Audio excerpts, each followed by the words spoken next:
नमस्कार दोस्तों, आज मेरे साथ माँ शुक्ला जी हैं। करेंगे उनसे बात करेंगे ओशो का पर्पस क्या था। आज मेरे साथ शुक्ला मैम है। शुक्ला मैम, आपका बहुत बहुत स्वागत है। हाँ, मैम ना कहो तो अच्छा है। ठीक है। मैं माँ हूँ, माँ रूप हूँ मैं।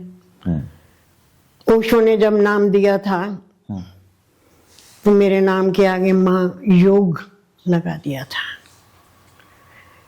और ये मेरे लिए संदेश था कि स्त्री का जो परम रूप है वो माँ का ही रूप है। तब से मैं अपने उस रूप को पहचानते हुए आज यहाँ तक पहुँच गई हूँ। मैं माँ हूँ। माँ, मैं आपके साथ कुछ बात करना चाहूंगा ओशो जी के रिलेटेड। कुछ टाइम ओशो ही विवादित रहे, तब लोग उनको नेगेटिव से देखते थे।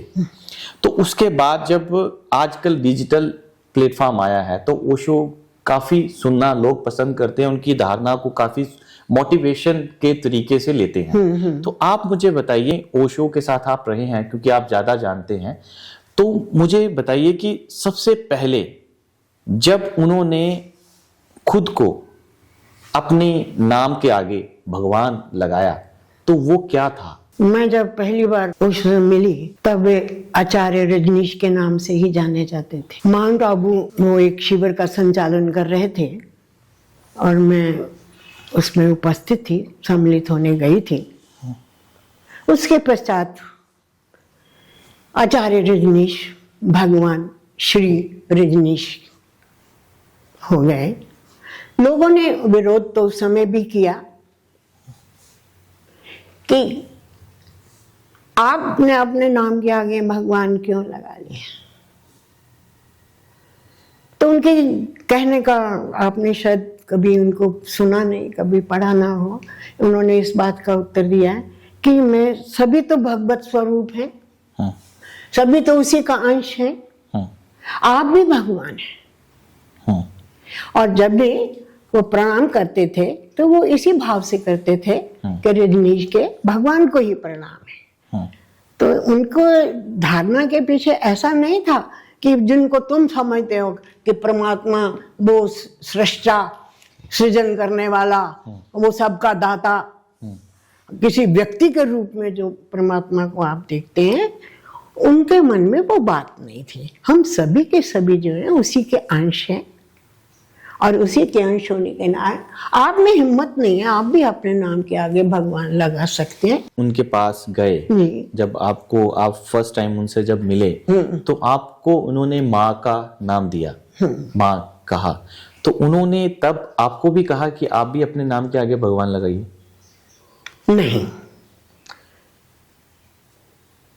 नहीं, बिल्कुल नहीं। नाम के आगे लगाने की बात नहीं है, पर अपने को अनुभव करो, आप भी वही स्वरूप हो। ये तो ओशो की देशना है।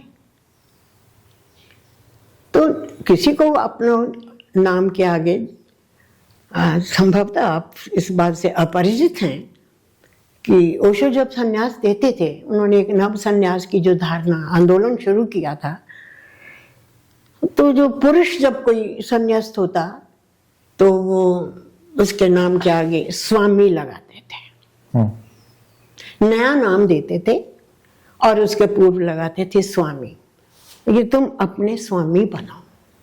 जब किसी को ये कहते हो कि तुम अपने ही स्वामी बनो, तो आप एक तरह से कह रहे हो कि तुम परमात्मा ही हो।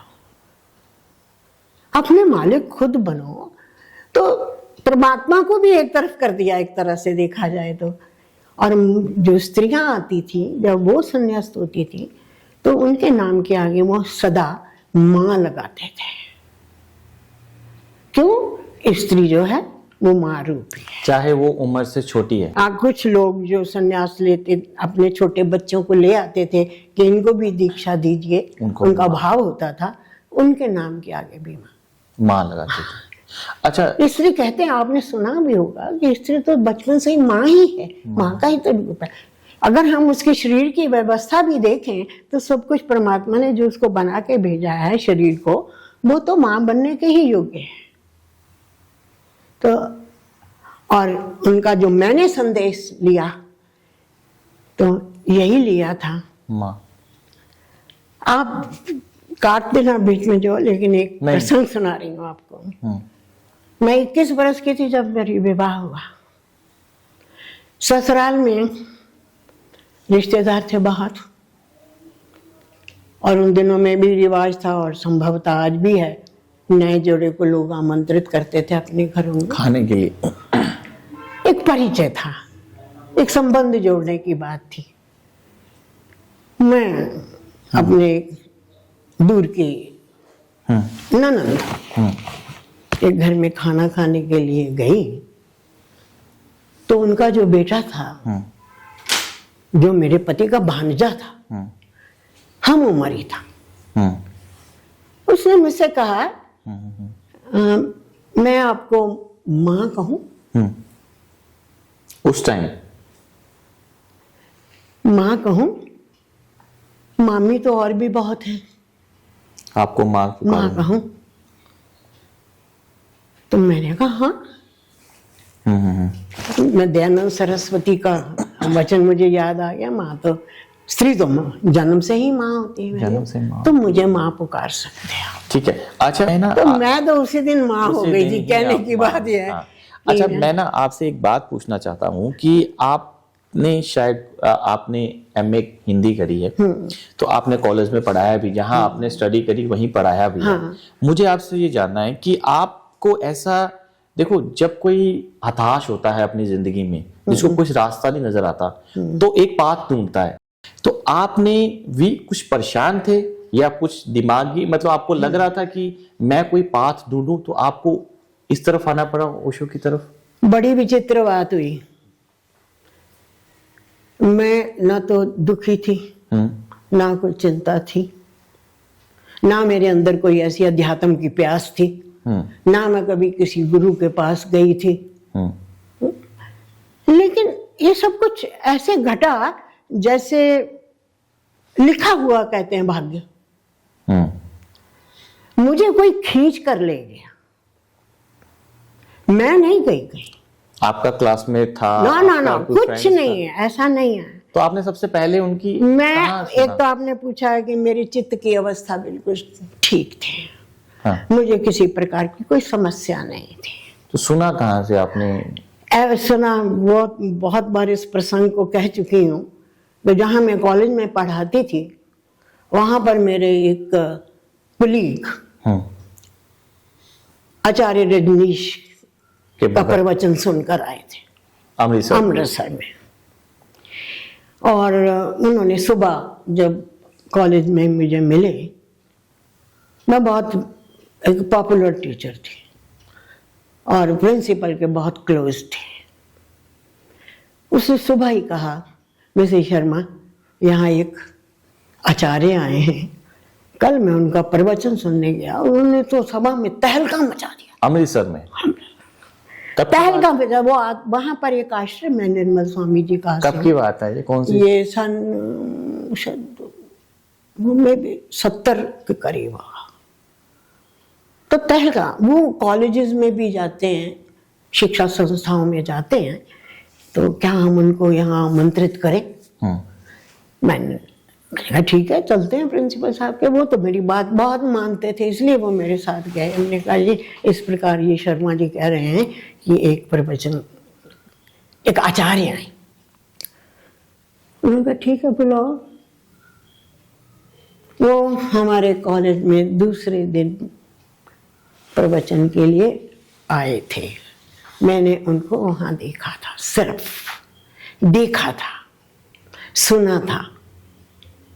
ऐसा कुछ मन में भाव नहीं आया कि ये मैं इनको अपना गुरु बनाऊं। जब आपने उनको पहली दफा मुझे देखा, तो गुरु लेने आए थे। जब आपने उनको पहली दफा देखा या आपको गुरु आपको लेने आए थे, तो आपको पहली दफा जब उनकी तरफ आपकी निगाहें गई, उस पहले बार तो मुझे ऐसा लगा कि क्या प्रवक्ता है। मैंने उनको एक प्रवक्ता रूप में देखा। अच्छा। मध्य प्रदेश के होने के कारण भाषा, खुद भी तो प्रोफेसर थी हिंदी के, उनकी भाषा ने मुझे बहुत प्रभावित किया। उनका वो धारा प्रवाह बोलना मुझे अपनी तरफ खींचता चला गया। वाह! और बिना तैयारी के बोल रहे थे। प्रिंसिपल ने जो प्रश्न दिया है उस प्रश्नों के उत्तर दे रहे थे। मैं उनकी उस भाषण कला से ज्यादा प्रभावित हुई उस समय, अध्यात्म की बात, क्योंकि मेरी कोई समस्या नहीं थी और उनका भी रूप उस समय आचार्य का ही था। आपने भी उसी रूप में ही देखा? मैंने उसको, वो उसी रूप में थे क्योंकि अपने विचारों का प्रचार कर रहे थे। हाँ। ओशो, तो इसलिए उन्होंने, ये उनकी एक वैचारिक क्रांति का समय था, क्रांति का तो मैं भी उनके विचारों से ही प्रभावित। तब उनको एक, आप शायद, मैं आपसे इसलिए पूछ रहा हूँ क्योंकि आपने काफी टाइम उनके साथ बिताया है। मैं जी कुछ ऐसा, कुछ मंत्र विचारण करते हैं कि किसी इंसान को अपने वश में कर लेते हैं, वो कहीं और जा ही नहीं पाता। नहीं, आकर्षण उनका बड़ा, शब्दों में बयान नहीं कर सकती हूँ। उनका आकर्षण में कोई, मेरे मन में तो कभी ऐसा नहीं आया कि वो कोई सम्मोहन करने वाले व्यक्ति हैं। मैंने तो उनको जब पहली बार वहाँ ध्यान शिविर में देखा, मुझे तो वो परमात्मा रूप दिखाई दिए थे कि यदि कोई परमात्मा है तो यही है। साक्षात परमात्मा रूप में मैंने देखा। अब आप कहते हो कि वो सम्मोहक, मैंने आपकी बात से सहमत हूं। उनकी जो सम्मोहन शक्ति थी वो आपके शब्दों के पार है, होगी। आदमी को जो खींचता है तो कोई सम्मोहक शक्ति तो है ना। कुछ कहने की जरूरत नहीं थी, वो खड़े हैं और आप उनसे सम्मोहित हो गए। जिस प्रकार से लोग कह रहे हैं ना कि वो एक सम्मोहन करता थे, ऐसा नहीं था, पर थे, अलौकिक रूप था उनका वो भी। ऐसी क्या शक्ति थी उनके पास जो आपने अनुभव करी? मैं इसको ना बते शब्दों में नहीं कहा जा सकता, ये हृदय की बात है, फील किया जा सकता। बुद्धि जो है इस बात को ना तो कह सकती है ना समझ सकती है। मैं कहती हूँ कि ओशो को समझने के लिए बुद्धि की जरूरत नहीं है, हृदय की जरूरत है। हृदय से हृदय कुछ धड़कता है, तार से तार जुड़ते हैं, जो झंकार गुरु में पैदा है उस व्यक्ति में, वही झंकार जो है वो आपके भीतर भी पैदा होती है। ये अजीब एक चमत्कारी मिलन है गुरु और शिष्य का। वो आपने अनुभव किया? मैंने वो अनुभव किया और सभी शिष्य होते भी नहीं। मैं 50 साल से 50 साल से मैं अपने गुरु की छत्र छाया में ही जी रही हूँ। मैं यहाँ कुछ नहीं कर रही हूँ, सब वही करते हैं। हम गुरु को अलाइन होना चाहते हैं, उन तक पहुंचना चाहते हैं, तो हम सुबह मेडिटेशन करते हैं, भगवान तक पहुंचते हैं। मैं आपसे पहले ही कह चुकी हूँ कि मैं तो हूँ ही नहीं। अच्छा, ये मेरा गुरु बोल रहा है, मैं बोल भी नहीं रही जी।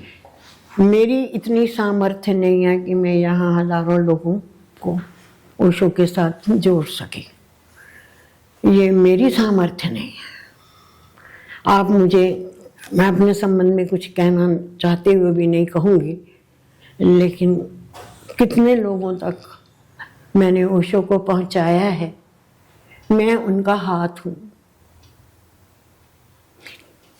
और भावना मेरे मन में यही थी कि गुरु ने जो मुझे दिया है वो लोगों तक, और ऋण जो तभी उतरेगा जब भी मैं उनको अपना उनका मैसेज आगे बढ़ा। अच्छा, ये मैंने अपने गुरु से कहा भी था। अच्छा, आपकी कितनी बार ओशो जी से मुलाकात हुई है? मुझे कुछ ज्यादा नहीं है, फिर भी कुछ तो प्रश्नों के माध्यम से हुई। हम अपने प्रश्न लिखकर भेज देते थे, उनके उत्तर देते थे, प्रश्नों के माध्यम से भी हुआ। आपका पहला प्रश्न क्या था? जो मैं, बाकी तो वैसे मैं उनसे व्यक्तिगत रूप से भी मिली हूँ। प्रश्न क्या पहली बार मैं उनसे जो मिली हूँ तो वो थे और मैं व्यक्तिगत मुलाकात हुई? बस वो थे कमरे में और मैं थी। सवाल क्या था आपका पहला? सवाल कुछ भी नहीं पूछा था, मैंने जो कहा था वो मैं भी आज हैरान होती हूँ कि मैंने क्या बात की थी। हाथ जोड़े, क्या कहा था?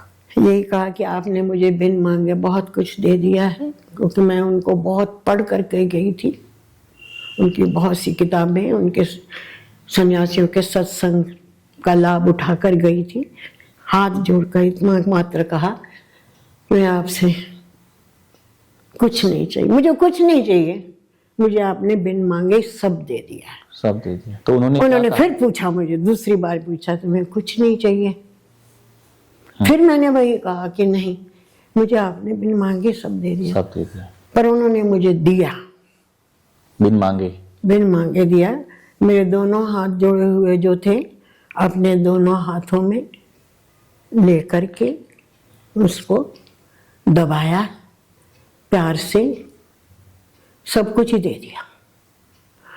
उसके बाद मुझे समझ आई, वो तो मुझे सब कुछ ही दे दिया, जो कुछ रह भी गया था वो भी दे दिया।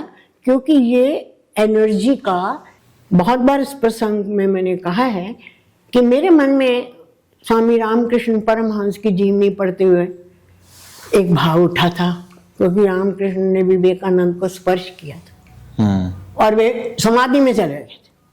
तो मेरे मन में भी आया था कि मेरे युग में कोई ऐसा पुरुष नहीं है। तो मेरी वो इच्छा पूरी हुई, मुझे वो स्पर्श मिला। वो आत्मा का आप मूल्यांकन कर ही नहीं सकते हैं। किसी ने एक पुस्तक पढ़नी तो उसको कई चीजों का ज्ञान हो जाता है। उन्होंने तो लाखों किताबें पढ़ी। जब किसी के पास ज्ञान आता है ना, वो बंटता ही है। वो उनके अनुभव का ज्ञान था। आप लगता है कि ओशो के बारे में बहुत कम जानकारी रखते हैं। ओशो उसी श्रेणी में आते हैं जिसमें बुद्ध, महावीर आते हैं। उनको हम जागृत अवस्था में हैं, जिसकी हमें समझ भी नहीं है कुछ भी। वो बुद्ध की परंपरा में समझ लीजिए आप, उसी श्रेणी के हैं। भक्त नहीं है। ये कृष्ण भक्त या राम भक्त नहीं है। भक्त और होते हैं, ये परम ज्ञानी है। अच्छा, किसी को ज्ञान होता है कि किसी न किसी के साथ जुड़ते हैं। तो आपने अनुभव किया मेरे गुरु भी किसी के साथ अलाइन है, भगवान ओशो? नहीं, मेरे मन में नहीं। उन्होंने तो उनका अपनी ही यात्रा है। वो कहते जन्मों जन्मों की यात्रा है। ये मेरी जो आज जो मैं सत्य को प्राप्त हुआ हूँ, ये मेरी जन्म जन्मों की। कुछ लोगों ने पूछा भी, आपका भी कोई गुरु था? तो उन्होंने कहा कि मैं स्वयं ही अपने मार्ग पर चला हूँ।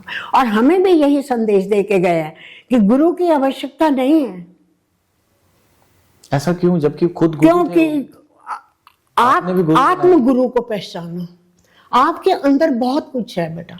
नहीं, उन्होंने भी तो गुरु बने हैं ना। नहीं ना, वो गुरु बने का वो तो हमने मनाया ना। वो तो नहीं कह रहे मुझे गुरु मानो। ये तो हमें शिष्य और गुरु की बात, शब्द आते हैं। अगर ये दो शब्द ना आते हो तो हम शायद दूसरे ढंग से बात करेंगे। लेकिन ये है कि ये बहुत ही गूढ़ बातें हैं बेटा।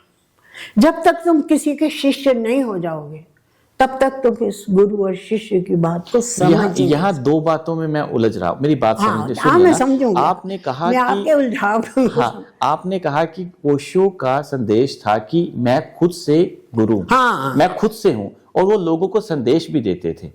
पर मेरा ये है कि उन्होंने एक नामकरण दिया, माँ का आपको नामकरण दिया।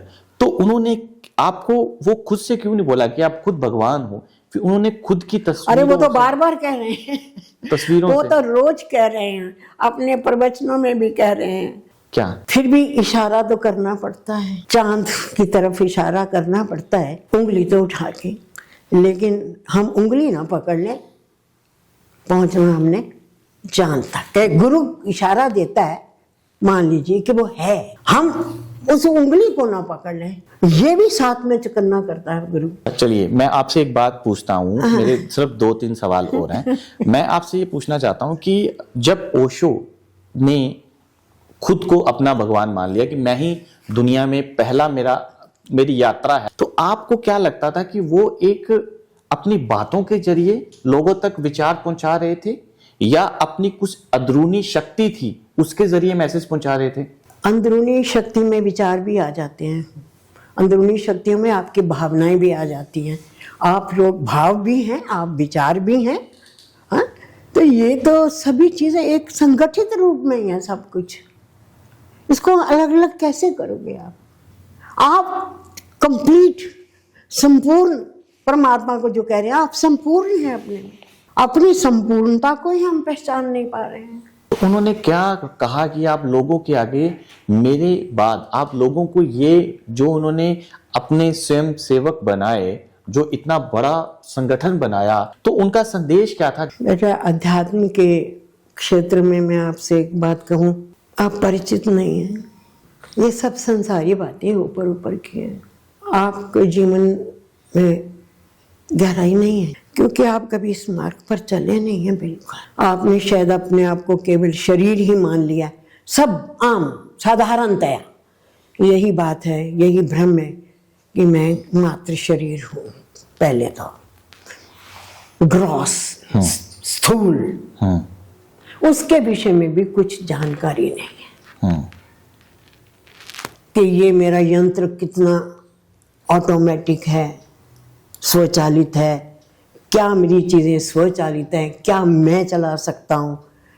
आपको उसके आगे थोड़ा सा ज्ञान है कि मेरे विचार, और हर आदमी अपने को विचारवान समझता है कि मैं बड़ा विचारवान हूँ, क्योंकि उसको कुछ एहसास है कि अंदर कुछ विचार चलते रहते हैं। सवाल और विचार उसको लगता है, जब भी वो देखता है तो उसको शरीर का आभास है कुछ थोड़ा सा, और कुछ अब विचारों का, क्योंकि सारी शिक्षा दीक्षा समाज जो कुछ है विचारों से ही भर रहा है।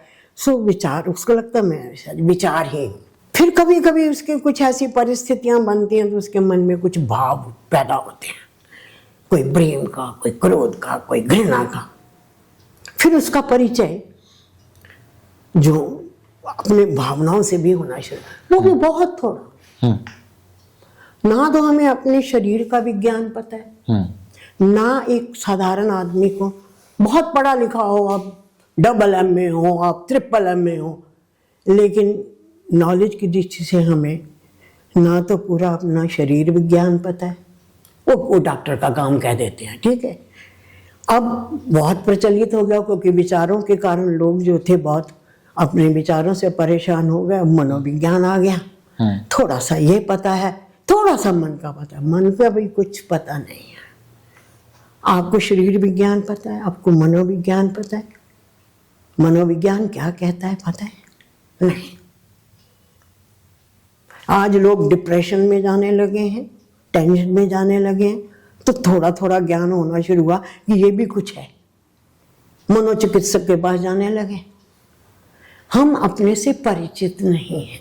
मैं ये अभी ठहरो, एक मिनट ठहरो। बिल्कुल परिचित नहीं है। तुम अपने को तोलते रहो। आज ये तुम्हारे लिए है, ये सब कुछ यहाँ और कोई नहीं है, तुम हो और मैं हूँ। तो इसलिए श्रोता की भांति सुनो, अभी कुछ और भी है जानने को। चलो मान लेते हैं थोड़ा शरीर का पता है, थोड़ा मन का पता है। किसको पता लग रहा है? वो कौन है? आप बताइए, मुझे नहीं पता ना, उसका हमें पता नहीं है ना।